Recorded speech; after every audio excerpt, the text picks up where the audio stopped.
সেই এগুলা টানতেছেন বলে আলাদা থাকে।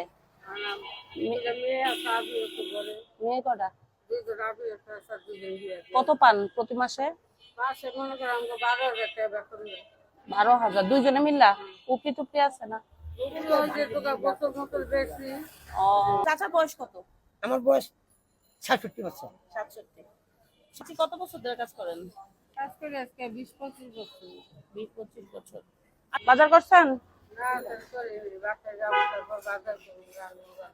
ঈদের বাজার করছেন? ঈদের বাজার করেন নাই? বাজার দিয়ে দিন থেকে ঈদের বাজার। আসেন একটা সময় দেন, লাচ্ছি একটা দেন, ওইটা চিনি দেন। কি চাল নাই? খোলা চাল দেন, পেঁয়াজ দেন। কত হইলো দেখেন, ধরে দেন।